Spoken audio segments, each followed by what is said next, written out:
नमस्कार दोस्तों, स्वागत है मेरे YouTube चैनल कमल स्कूल मैथमेटिक्स में।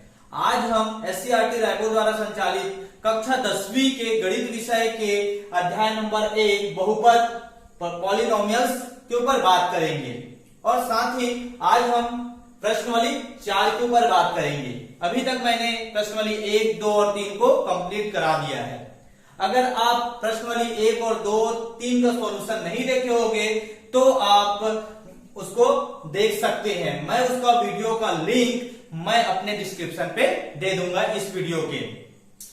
अब आगे बढ़ते हैं हम लोग प्रश्नावली 4 की ओर। प्रश्नावली 4 को बनाने के लिए हमको कुछ जानना आवश्यक है। क्या जानना की आवश्यक है? द्विघाती बहुपद के मान व शून्य अर्थात value and zeros of quadratic polynomials, इसको जानना जरूरी होता क्या है, तभी ये प्रश्नावली 4 बनेगा। मान लो एक बहुपद दिया है, पॉलिनोमियल दिया है px बराबर इतना। हम x का वैल्यू, x में क्या वैल्यू रखेंगे कि ये 0 होगा, ये पूरा 0 हो जाएगा। x का वैल्यू क्या रखेंगे कि ये पूरा 0 हो जाए। चलो रख के देखते हैं कुछ वैल्यू। मान लो मैं 1 रखा,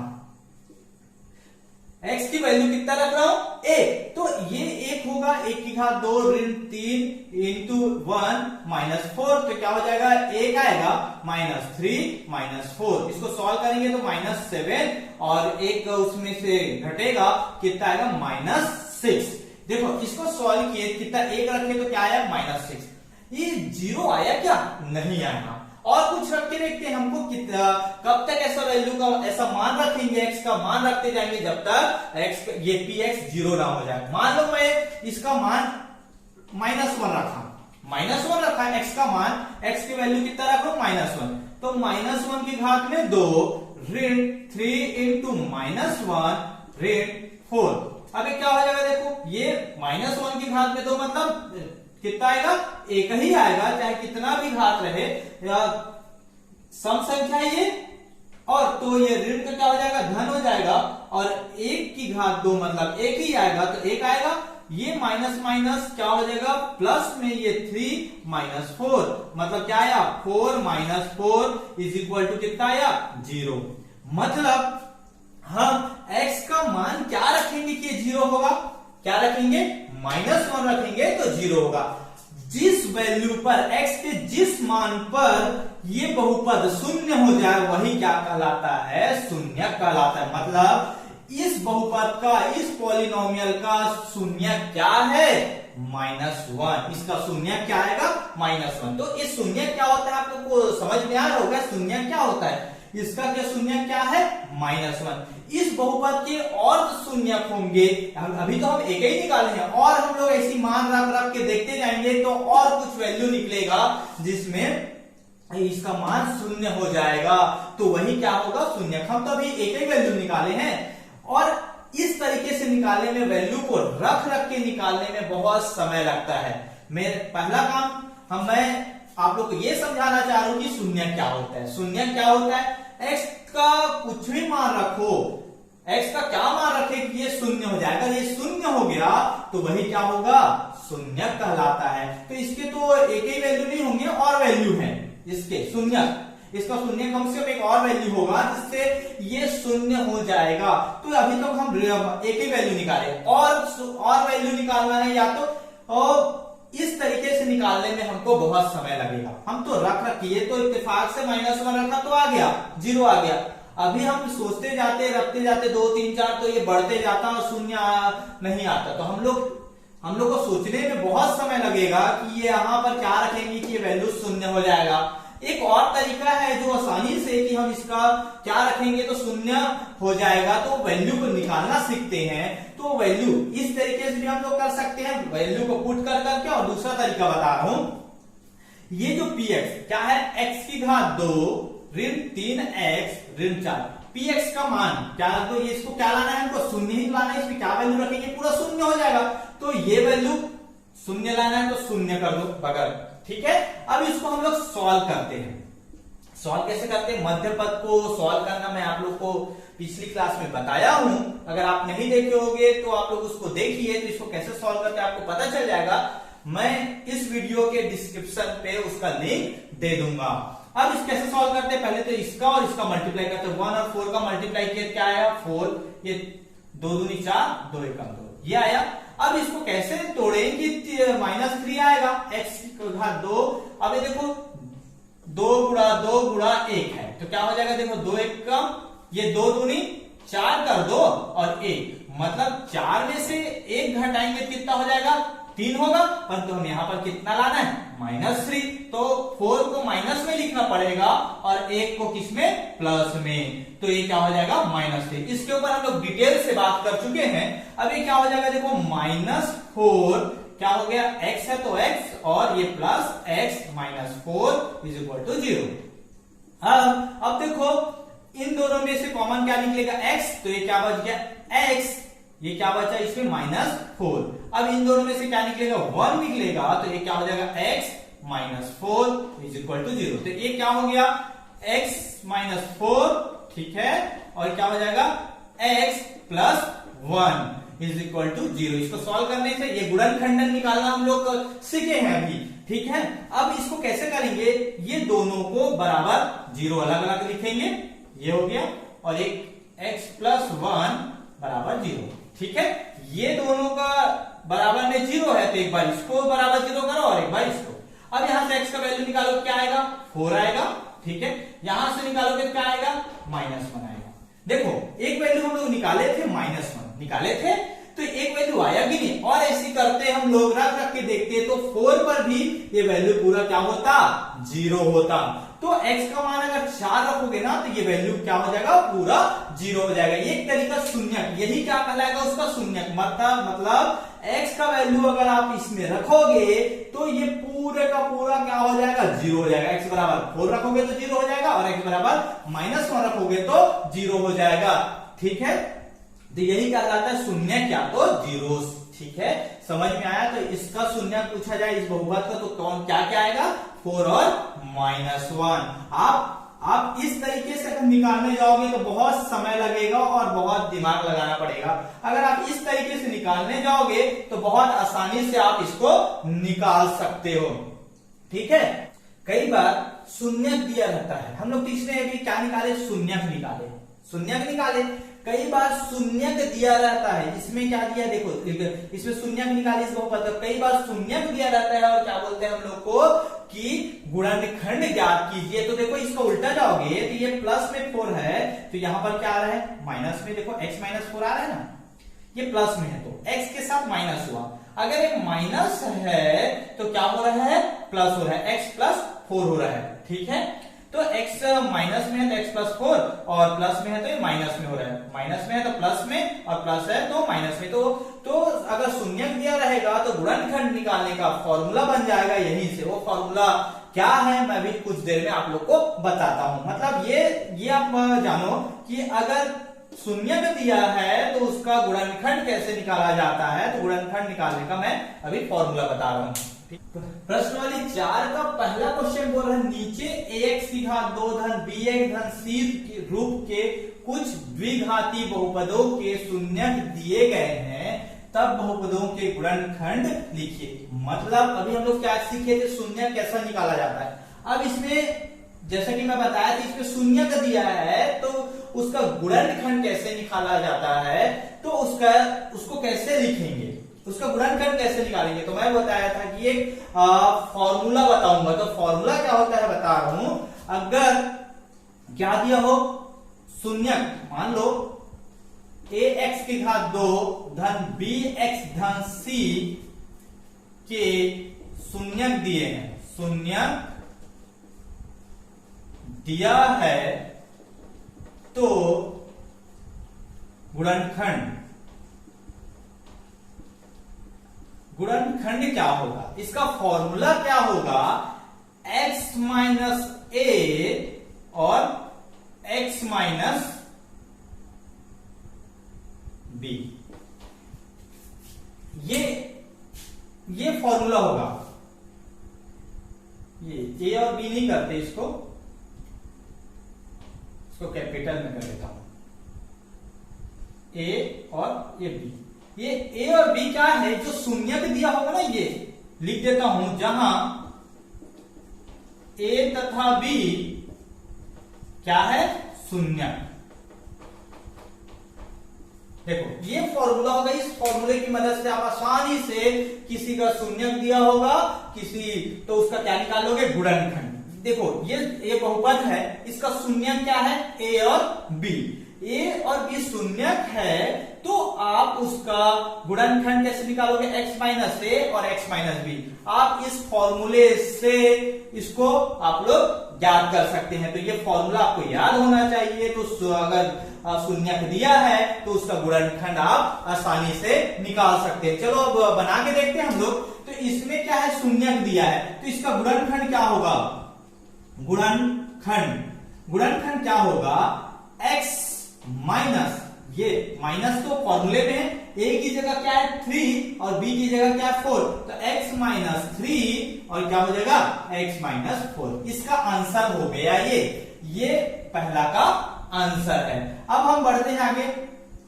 ये बहुत आसान है, बहुत आसान है, समझ में आया होगा आप लोग को। अब आगे बढ़ते हैं। अब देखो प्रश्न नंबर 1 की तरह इसका भी हम लोग को क्या निकालना है? हमको इसका भी, ये शून्यक है, सभी दिया गया शून्यक है पहले का। अब इसको क्या निकालना है? गुणनखंड। तो गुणनखंड क्या होगा? इसका फॉर्मूला अभी मैं बताया था। तो फॉर्मूले के अनुसार इसका शून्यक निकालना है आपको। तो शून्यक दिया है तो आपको गुणनखंड निकालना है। कैसे बनेगा? देखो फॉर्मूला क्या होता है? फॉर्मूले के अनुसार x माइनस रहता है और ये -2 पहले से है तो -2, ठीक है। अब इसके बाद ये क्या हो गया? फिर से वही x, और फॉर्मूले में क्या है? माइनस है तो माइनस पहले से, और ये क्या हो जाएगा? -3। इसको हम लोग कैपिटल बड़ा कोष्ठक कर देते हैं, ठीक है। अब ये क्या हो गया? देखो x, ये माइनस माइनस प्लस, तो मतलब x प्लस 2 और x minus minus plus x plus 3। बहुत आसान है इसका गुणनखंड निकालना। आप लोग देख सकते हो जहां प्लस रहेगा शून्य तो आंसर में क्या आएगा? माइनस में आएगा। जहां माइनस रहेगा तो आंसर किस में आएगा? उसका गुणनखंड निकालोगे वो प्लस में। मतलब माइनस रहेगा, प्लस रहेगा तो किस में आएगा? माइनस में, और माइनस रहेगा तो प्लस में। क्यों आएगा? देख लो बीच में माइनस रहता है फॉर्मूले से, तो ये ऐसा आएगा। अब डायरेक्ट मैं इसका सॉल्व करता हूं। इसका आप लोग बाकी को ऐसा गुणनखंड करके लिख सकते हैं। इसको मैं डायरेक्ट कर रहा हूं। इसका गुणनखंड क्या हो जाएगा? x, ये प्लस में तो -1/2, और ये क्या हो जाएगा? x, ये माइनस में है तो +1/2 ये आएगा। ये कैसे प्लस में है? देखो आप लोग एक स्टेप इसको लिखना, ये एक स्टेप ऐसा लिखोगे तब ये प्लस में आएगा, ठीक है। तो आप लोग चाहोगे तो इस फॉर्मूले को भी आप लोग लिखना, उसके बाद इसको सॉल्व करना। अब इसका गुणनखंड क्या होगा? देखो x माइनस 15 और क्या हो जाएगा? x माइनस 17, ये हो गया। अब इसका क्या होगा? देखो ये जब माइनस में क्या हो जाएगा? x माइनस है तो प्लस हो जाएगा 18, और क्या हो जाएगा? प्लस है तो माइनस, x माइनस 12। ये कैसे आ रहा है? समझ में आ रहा है? फॉर्मूले से। इस फॉर्मूले में जैसे मैं इसको ये वाला समझाया हूं वैसे आप सबको बनाना तो बन जाएगा। बहुत आसान है ये प्रश्न नंबर 1। अब आगे बढ़ते हैं हम लोग प्रश्न नंबर 2 की ओर। प्रश्न नंबर 2 बोल रहा है निम्नलिखित बहुपदों के शून्यकों का योगफल एवं गुणनफल ज्ञात कीजिए। इसका बोलने का मतलब क्या है? बहुपद दिया है, इसका शून्यक का योगफल और गुणनफल, मतलब उसका जो शून्यक निकलेगा, जीरोस निकलेगा, उसका एडिशन और मल्टीप्लाई निकालना है। तो पहले देखो प्रश्न के अनुसार तो हमको पहले क्या निकालना पड़ेगा? इसका शून्यक निकालना पड़ेगा, और शून्यक निकालने के बाद क्या करना पड़ेगा? उसका योगफल और गुणनफल करना पड़ेगा। तो पहले शून्यक कैसे निकाला जाता है ये देखो। शून्यक कैसा निकाला जाता है? शून्यक कैसा निकाला जाता है? इसमें अभी बताया था मैं। इसको क्या करो आप? 0 के साथ बराबर 0 लिखो। अब इसको क्या करो? इसको सॉल्व करते हैं, इसका गुणनखंड निकालते हैं। तो कितना आएगा? 24, 1 से 24 का गुणा करोगे 24 आएगा। तो उसके बाद फिर आप 2 एकम 2, 2 दूनी 4, 2 छक्के 12, 2 तिया 6, 3 एकम 3। अब इसको मध्य पद को तोड़ना है तो कैसे आएगा? मध्य पद को तोड़ना है, क्या आएगा? देखो 3 दूनी 6 और 2 दूनी 4, मतलब क्या आएगा? 6x धन 4x करोगे तो 10x आ जाएगा धन 24 बराबर 0। अब यहां से निकालोगे तो दोनों में से कॉमन क्या निकलेगा? x, तो क्या हो गया? x धन 6, और इसमें से क्या निकलेगा? 4, तो x धन 6, ये भी होगा जब इसमें से 4 को कॉमन निकालोगे तो x होगा और यहाँ पर 6 आएगा। कैसे आएगा? तो 4x में हमको किसको भाग देंगे? 4 का, और इसमें 24 में हम किसको भाग देंगे? 4 का। जिसको कॉमन निकालते हैं हम उसको भाग देते हैं, ठीक है। अब आएगा तो क्या हो जाएगा? दोनों में x धन 6, तो x धन 6 को बाहर निकाल दो कॉमन, तो क्या बचा? x धन 4 बराबर 0। अब इसका शून्य निकालोगे तो क्या आएगा? x धन 6 बराबर 0, और क्या हो जाएगा? x धन 4 बराबर 0। ये दोनों को अलग अलग कर दिए तो x बराबर कितना आया? ऋण 6, और x बराबर क्या हो गया? ऋण 4। तो देखो दो शून्य का आया है यहाँ पर। x का मान कितना है? ऋण 6 और ऋण 4। और ये शून्यक है, शून्यक निकल गया। अब उसका योगफल ज्ञात करते हैं। शून्यक का योगफल क्या होगा? शून्यक का मतलब ये शून्यक का योगफल। योगफल क्या होगा? अब जोड़ोगे तो ऋण 6 धन, और ये क्या हो जाएगा? ऋण 4। ऐसे करोगे ना ये शून्य का योगफल निकालने के लिए, तो ऋण 6 ये धन और ऋण क्या हो गया? ऋण 4 कितना आया? ऋण 10, ठीक है। अब उसका गुणनफल निकालते हैं। गुणनफल, गुणनफल, गुणनफल क्या होगा? दोनों को गुणा करेंगे। ऋण 6 गुणा ऋण 4 कितना होगा? 6 4 24, और ऋण धन। तो योगफल क्या निकला? ऋण 10, और गुणनफल क्या निकला?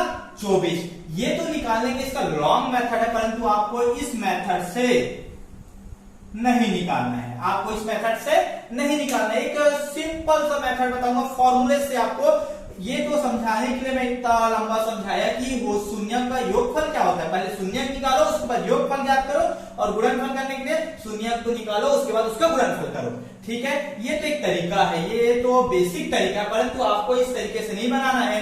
आपको फॉर्मूले की मदद से बनाना है, और आसानी से बनेगा, बहुत जल्दी बनेगा। तो आपको फॉर्मूले दिखा रहा हूं, उसको लिख लीजिएगा। बहुपद, बहुपद x की घात 2 धन b x धन c, ये उसका मानक रूप है के शून्यक का योगफल, शून्यक का योगफल।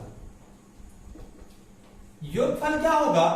इसका फॉर्मूला है माइनस बी बटा ए, माइनस बी बटा ए, और गुणनफल क्या होता है? सी बटा ए। ये दोनों फॉर्मूला, ये योगफल निकालने का और गुणनफल निकालने का। हम लोग को इतना बड़ा बनाने की जरूरत नहीं पड़ेगा अगर ये फॉर्मूला आपको याद है तो। अब देखो सॉल्व करते हैं इसी का सॉल्यूशन। क्या करना पड़ेगा? देखो एक बहुपद दिया है, बहुपद x की घात 2 धन 10x धन 24 का मानक रूप क्या है? a x की घात 2 धन b x धन c से तुलना करने पर। तुलना करोगे तो आप लोग बताओ, देखो यहाँ x की घात 2 है, यहाँ x की घात 2 है, इसके बगल में a है, a का गुणा हुआ है, यहाँ किसका गुणा है? 1 का, तो a का मान कितना हुआ? a। उसी प्रकार आप b का मान बता सकते हो। b का मान क्या? देखो x वाला को कंपेयर करो तो b का मान कितना आएगा? 10। अगर ऋण में रहता तो b का मान, क्योंकि ये मानक रूप किसमें है? धन में है, तो ये ऋण में रहता तो b का मान क्या आता? ऋण 10 आता, परंतु यहाँ पर धन में है। इसी प्रकार c का मान क्या है? 24 है, ठीक है। c का मान 24 है। अब इसका योगफल निकालते हैं, शून्यकों का योगफल, शून्यकों का योगफल। फॉर्मूला लिखना पड़ेगा। फॉर्मूला क्या है? माइनस बी बटा ए, तो b की जगह क्या है? 10, तो माइनस 10 बटा 1, तो क्या आया? माइनस 10। देखो माइनस 10 आया।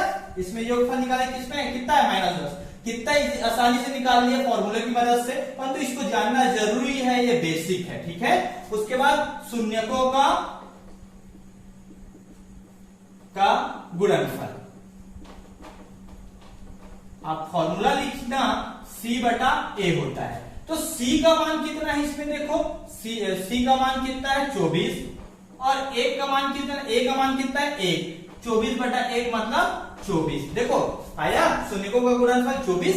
तो आप लोग को एग्जाम में इस तरीके से नहीं बनाना है, आपको इस तरीके से बनाना। अगर इस तरीके से भी बनाए तो गलत नहीं है, सही है, परंतु बहुत जल्दी बनाना है तो हम फॉर्मूलों की मदद से बना सकते हैं। अब हम इसी का प्रश्न नंबर 2, 3 और जो आगे का प्रश्न है उसका सॉल्यूशन निकालते हैं हम लोग फॉर्मूले की मदद से। मेरे को इसको बताने का मतलब था कि समझाना कि वास्तव में शून्यकों का योगफल क्या होता है और गुणनफल क्या होता है वो बताना था।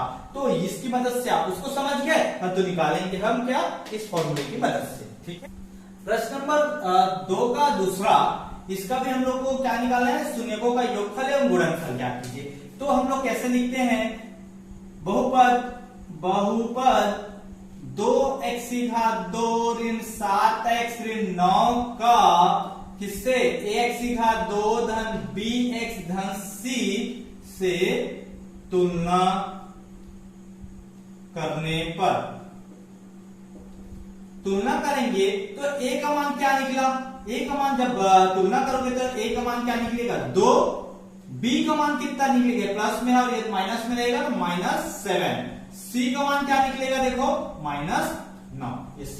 ठीक है, तुलना करोगे तो अब क्या निकालना है, शून्यकों का योगफल, शून्यकों का योगफल, योगफल का सूत्र क्या होता है -b/a। तो b की जगह पे क्या है, देखो माइनस तो पहले से और b की जगह पे -7 है तो -7 लिखना पड़ेगा, और a की जगह पे कितना है 2, तो क्या आएगा देखो माइनस माइनस प्लस, तो 7/2, ये उसका आंसर होगा। इसी प्रकार शून्यकों का गुणनफल निकालेंगे, गुणनफल, तो गुणनफल का फॉर्मूला क्या होता है, c/a, c/a होता है, तो ये c का मान कितना है इस पे ऋण 9 और a का मान कितना है 2, तो ऋण 9/2, तो एक योगफल 7/2 हुआ और गुणनफल ऋण 9/2। ये बहुत आसानी से निकाल लिए। अब हम लोग प्रश्न नंबर 3 को भी वैसे बनाते हैं, बहुपद x की घात 2 धन 11x धन 30 का क्या है, ax की घात 2 धन bx धन c, इसका मानक रूप है से तुलना करने पर, से तुलना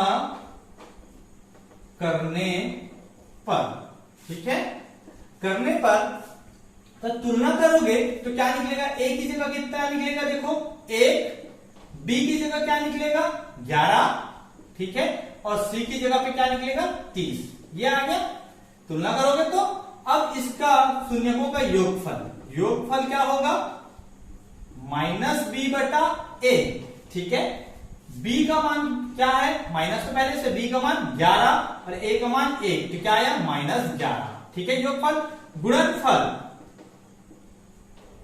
क्या है फॉर्मूला, c/a, तो c का मान कितना है 30 और a का मान कितना है 1, तो कितना आया 30, तो शून्यकों का योगफल कितना है ऋण 11 और गुणनफल कितना है 30। बहुत आसान है इसका योगफल और गुणनफल निकालना, केवल आपको फॉर्मूला पता होना चाहिए और उसको तुलना करना आना चाहिए, ठीक है। अब आगे हम लोग बढ़ते हैं प्रश्न नंबर 4 और 5 की ओर। इसी का प्रश्न नंबर 4 क्या दिया है, ऋण 5x की घात 2 धन 3x धन 4, तो इसका सॉल्यूशन बनाते हैं हम लोग।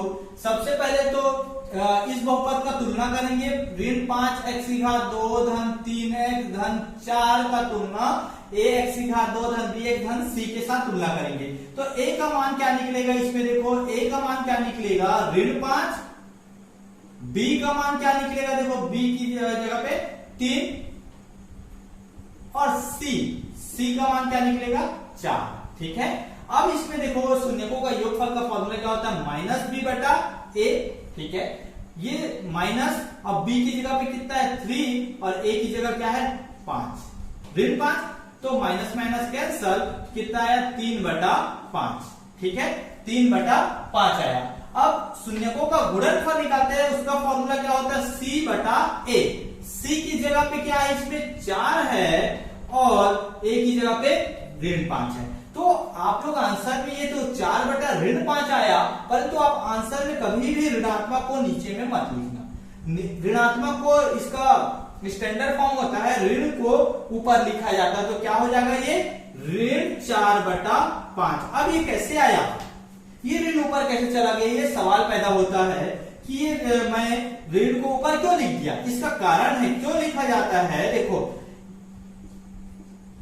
कभी भी किसी परिमेय संख्या में अंश और हर में अगर समान अंकों का गुणा कर दिया जाए तो उसमें कोई फर्क नहीं पड़ता। तो मैं इसमें ऋण 1 का ऊपर भी गुणा कर दिया और ऋण 1 का नीचे भी गुणा कर दिया, तो गुणा करोगे कितना हो जाएगा, ये ऋण 4 और नीचे ऋण ऋण धन ये 5। देखो ये तो ये इसको ना करके इनविजिबल कर देते हैं, इसको ऐसा लिख सकते हैं हम लोग। क्यों लिखा जाता है उसका कारण भी मैं बताया।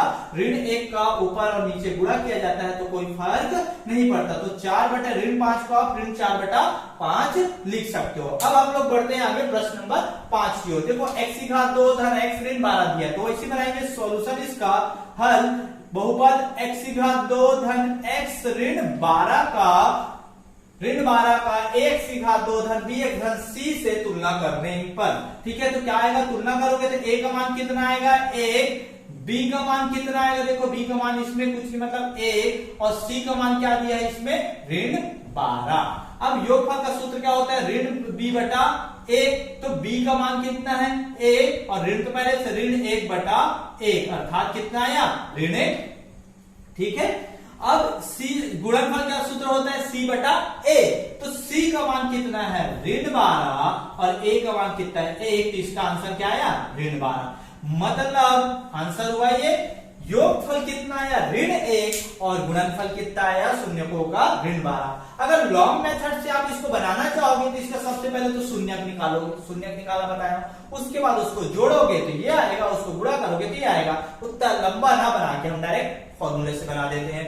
तो ये आप लोग को, मुझे लगता है कि आप लोग को ये समझ में आया होगा। बहुत आसान है, बहुत आसानी से आप लोग को समझ में आया होगा। ये आप लोग का अध्याय नंबर 1 बहुपद खत्म होता है। ये प्रश्न वाली 4 तक का था, ये आप लोग का कंप्लीट होता है, ठीक है।